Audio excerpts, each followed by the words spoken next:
भारत के कुल 28 राज्यों में से एक है झारखंड और झारखंड के 24 जिलों में से एक बोकारो, जो 1 अप्रैल 1991 में गिरिडीह के उपखंड बेरमो और धनबाद के 2 ब्लॉक चास और चंदन कियारी को आपस में मिलाकर अस्तित्व में आया। बोकारो में ही भारत का प्रथम स्वदेशी इस्पात संयंत्र 1965 में स्थापित किया गया, जिसके तर्ज पर एक बड़े क्षेत्र को सुनियोजित तरीके से एक सुंदर शहर की रूपरेखा दी गई, जिसे बोकारो स्टील सिटी के नाम से जाना जाता है। लेकिन बोकारो से ही सटा हुआ क्षेत्र चास इससे अछूता रह गया।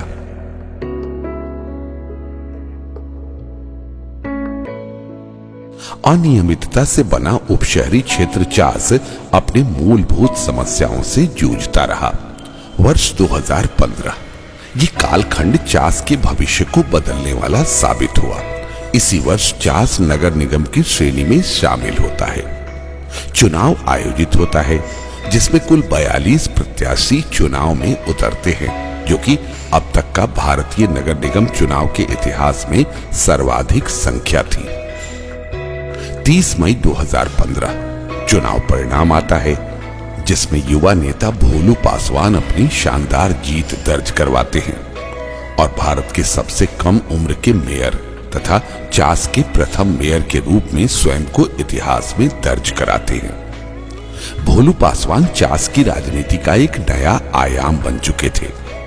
न तो कोई राजनीतिक पार्टी की छत्रछाया और न ही कोई राजनीतिक घराने से ताल्लुकात, फिर भी भोलू पासवान चास के सबसे बड़े राजनीतिक पद पर पहुंच चुके थे और इस सब के पीछे बस एक ही चीज थी, और वो थी चास की जनता का भोलू पासवान के प्रति अटूट विश्वास। ये विश्वास कोई एक दिन में हासिल नहीं हुआ। इसके पीछे भी संघर्ष की एक अलग कहानी छुपी हुई है। वो हर मुसीबत में चास के लोगों के साथ खड़े रहे। 19 जून 2015 शपथ ग्रहण के साथ ही अब चास का भविष्य भोलू पासवान के हाथों में था। जनता को बहुत सी उम्मीदें थी उनसे, और उम्मीदों से भी ज्यादा चुनौतियां इंतजार कर रही थी भोलू पासवान का। जल संकट में चास फंसा हुआ था। अव्यवस्थित नगर होने के कारण न पक्की नालियां थी न ही सड़कें। चारों ओर गंदगी फैली हुई थी। बरसात में नालियों का पानी घरों और दुकानों में घुस जाता था। बच्चों को खेलने के लिए न तो कोई पार्क था न ही कोई अन्य साधन। चौक चौराहों पर लाइट न होने से दुकानें जल्द बंद हो जाती थी। व्यवसायी पलायन कर रहे थे और आम जनता मजबूर थी। इन सारी चुनौतियों का बखूबी सामना किया भोलू पासवान ने और चास को भारत के सर्वश्रेष्ठ निगम की श्रेणी में लाकर खड़ा कर दिया। 5 सालों बाद बदलते चास में आपका स्वागत है।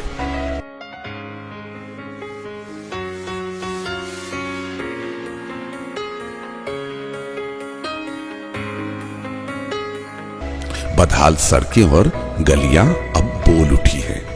रोजमर्रे की सफाई से अब चास पहले जैसा नहीं रहा। 5 अमृत पार्क के निर्माण से चास की खूबसूरती बढ़ती चली गई।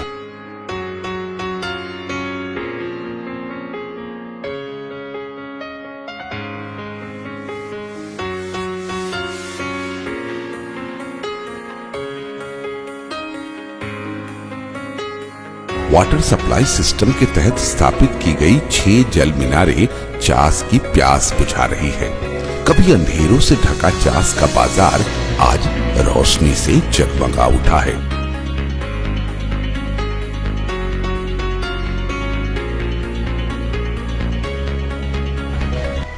जहां एक ओर अटल मोहल्ला क्लिनिक से महिलाओं को मात्र 1 रुपए में सैनिटरी पैड उपलब्ध कराए जा रहे हैं, वहीं दूसरी ओर रैन बसेरा की व्यवस्था के कारण बाहर से आए मुसाफिरों को रहने के लिए सारी सुविधाएं दी जा रही है।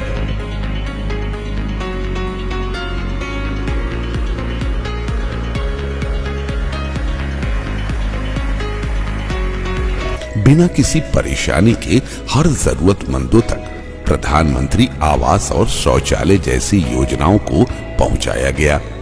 आज चास का हर एक नागरिक खुश है और लोगों की इस खुशी की एकमात्र वजह है श्री भोलू पासवान।